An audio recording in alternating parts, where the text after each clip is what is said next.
சொன்ன ஒரு கருத்துக்கும் பதில் சொல்லுங்க. டெல்லி எல்லாம் இவங்களுக்கு இப்ப ஆதரவு கொடுக்கறது இல்ல, யாரையும் பார்க்க முடியாது, டெல்லி வந்து கூட்டணி தர்மத்தின்படி தான் செயல்படுதுங்கிற அந்த தியரியை நம்ம ரூல் அவுட் பண்ணிடலாமா? இல்லை அது பண்ணவே முடியாதுங்க. நகைச்சுவையாக கூட எடுத்துங்க, அல்லது ஏதாவது அதில் ஒருவேளை நான் சொல்கிற கருத்தில் ஜஸ்ட் ஃபன்னுக்கு தான் யாரோ மனம் போட்டு பண்ணுற மாதிரி இருந்தால் நான் சாரி கூட கேட்டுக்கிறேன். என்னென்னா எடப்பாடி பழனிசாமி அவர்களை கூட்டி டெல்லி ஒன்று சொல்லுது. என்ன சொல்கிறாங்க, இந்த பாருங்கள், முதல்ல செங்கோட்டையனை கூட்டு சொல்கிறாங்க, இந்த பாருங்கள் எல்லாரும் ஒன்று சேரணும்னு சொல்லுங்கள்.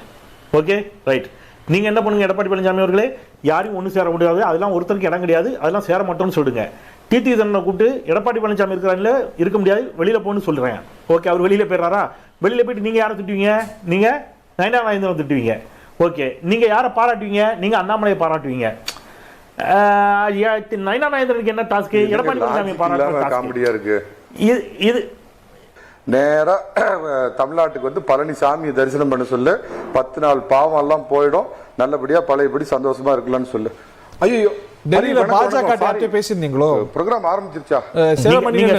டெல்லியில ஷோ ஆரம்பிச்சதுக்கு அப்புறம் ஷோ ஆரம்பிக்காத மாதிரி ஒரு காமெடி பண்ணீங்கல்ல, நிச்சயமா அதோட இது லாஜிக்கான காமெடி தான், மக்களுக்கு புரியும் நினைக்கிறேன். நினைத்து அதிமுகவை ஒரு பலகீனப்படுத்த வேண்டும் என்று நினைத்து பண்ணினவர் சேலம் மணிகண்டன் சார் சொல்லின்ற பொழுது ஒரு வாதம் வைத்தார்கள். என்ன சொன்னாங்க அப்படின்னா, அதிமுகவை பலவீனப்படுத்த வேண்டும் என்று நினைக்கக்கூடிய எந்த சக்திகளும் அது வந்து அப்படிங்கிற மாதிரி ஒரு வாதத்தை வச்சாங்க. நான் ப்ராக்டிக்கலாக டவுட்டாகவே கேட்குறேன். இப்போ வந்து திரு டிடிவி தினகரன், திரு ஓபிஎஸ், திருமதி வி கே சசிகலா அம்மையார் உள்ளிட்டவர்கள் அஇஅதிமுகவோடு இணைவது அல்லது அஇஅதிமுக அணியில் இணைவது அல்லது அதிமுகவிலேயே சேருவது இப்படின்னு வச்சுக்கோங்க. இது வந்து கூடுதலாக ஓட்ட தந்து அதிமுக பலப்படுத்துமா பலவீனப்படுத்துமா? எனக்கு லாஜிக்கே புரியல. இவங்க சேரணும்னு சொல்றது அதிமுக அது அடுத்த கட்டம். உடைச்சு பேசுவோம் ஹரி, உடைச்சு பேசலாம். இப்ப இவங்க சேருவதால் அதிமுக பலவீனப்பட போவது இல்லை. முதல்ல அதிமுக பலப்படும், அதை முதல்ல ஒத்துக்கணும். இல்லை, கடந்த வாரத்தில் கிட்டத்தட்ட இதே அமர்வு தான் நானும் அன்பு சகோதரர் நாகராஜ், சாமானி நாகராஜ் இருந்தார், அன்பு சகோதரர் சேலம் மணிகண்டன் இருந்தார். அப்போ சேலம் மணிகண்டன் அவர்கள் அவருடைய விருப்பத்தின் பேரில் ஒரு வலிமையான கருத்தை பதிவு செய்தார். திரு டிடிவி தினகரன் உண்மையானுமே ஒரு சிங்கம். அவர் எந்த காலத்திலும் திமுக சோரம் போகாத சிங்கம். தேசிய ஜனநாயக கூட்டணியில் அவர் நிச்சயம் தொடருவார்.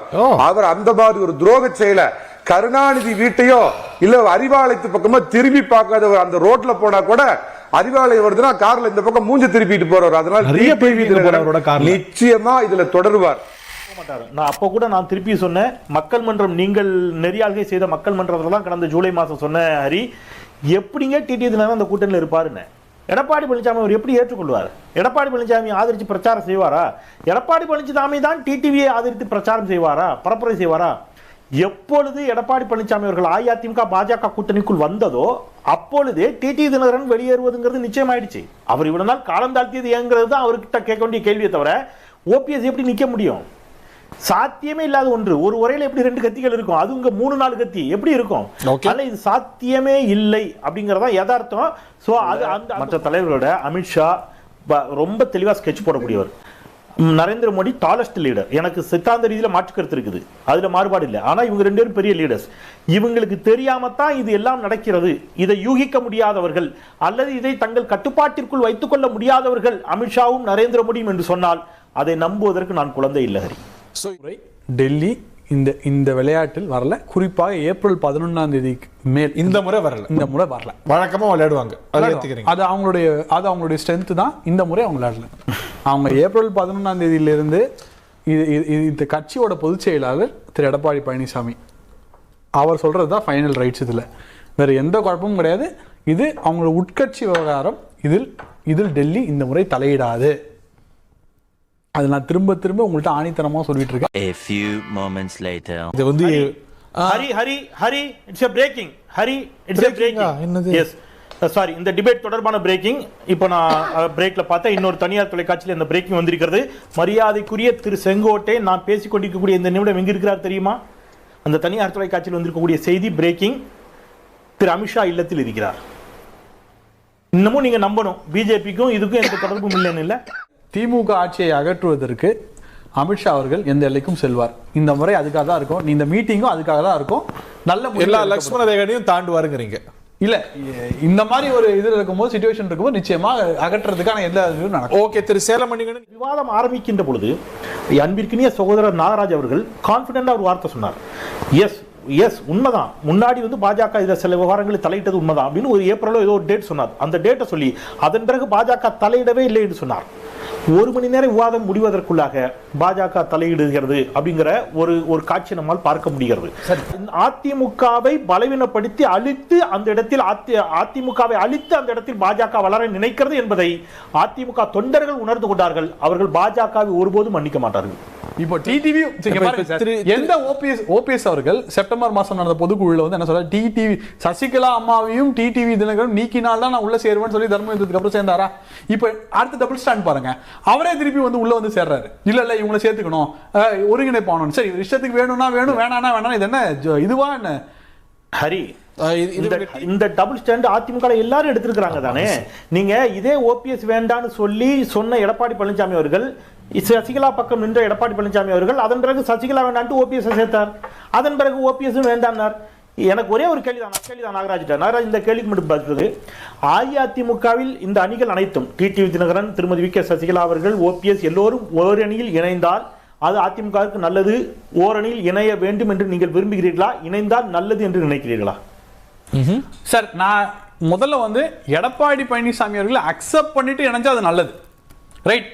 நீங்க எடப்பாடி பழனிசாமி அக்செப்ட் பண்ணணும், எடப்பாடி பழனிசாமி அவர்கள் ஏற்றுக்கொள்ள மாட்டேங்கிறார்கள் அப்படின்னு திருப்பி சொல்றீங்க. இவர்கள் ஏற்றுக்கொள்ளாமலா எடப்பாடி பழனிசாமி கூவத்தூரில் முதலமைச்சராக தேர்ந்தெடுக்கப்பட்டார்? இவர்கள் எல்லோரும் ஓரணியில் நின்று, இதே திருமதி வி கே சசிகலா, இதே திரு டிடிவி தினகரன் எல்லோரும் ஏற்றுக்கொண்டதால் தானே இவர் முதலமைச்சராகவே ஆனார். ஆனா 16ஓட கதை, அரசியல் கதை வேற, இன்னியோட அரசியல் கதை வேற. இன்றைக்கு வந்து இல்ல அதான் புகழ்ந்தி சார். இல்ல நாகராஜ், அவர் செந்தில்வேலுக்கு பதில் சொல்றேன்.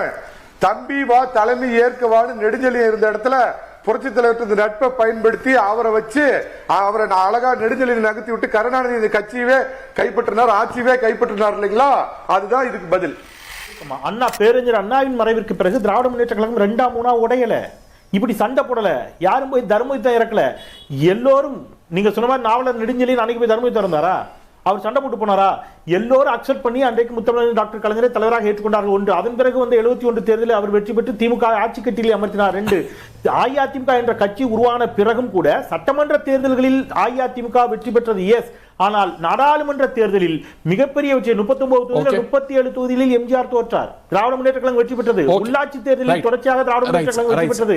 இல்ல, அதனால எதுக்கு சொல்றேன்னா, தொடர் வெற்றிகளை திமுகவும் கூட கொடுத்துச்சு. ஆனா இங்க பிரச்சனை என்னன்னா 11 தேர்தல்களாக எந்த வெற்றியும் அஇஅதிமுகவால் எடப்பாடி பழனிசாமியால் கொடுக்க முடியவில்லை என்பதும், எடப்பாடி பழனிசாமியை மற்ற தலைவர்கள் ஏற்றுக்கொள்ளவில்லை என்பதுதான் இங்க பிரச்சனை. அமித்ஷா அவர்கள் கட்சியில் இருந்து ஒழுங்கு நடவடிக்கை எடுக்கப்பட்டுள்ள செங்கோட்டையனை பார்த்தது ஒரு லட்சுமண ரேகையை தாண்டி விட்டார். நிச்சயமாக நான் யார் என்று தெரிகிறதா, தீ என்று புரிகிறதான்னு பழனிசாமி பதில் சொல்வார். எப்படி? அமித்ஷா யாருக்கும் பயப்பட மாட்டார். அப்படி ஒரு நிலைமை தான் அமித்ஷா சொன்னாரு. பனையூர் பக்கத்து ரைடு விடுவாங்களா இல்லையா? ரைடு விடுவாங்களா இல்லையா? நடக்கும். நம்ம இன்ஃப்ளூயன்சர்ஸ் பெங்களூர்ல பாத்துக்கலாம், காட்டி மிரட்டுவார்கள்.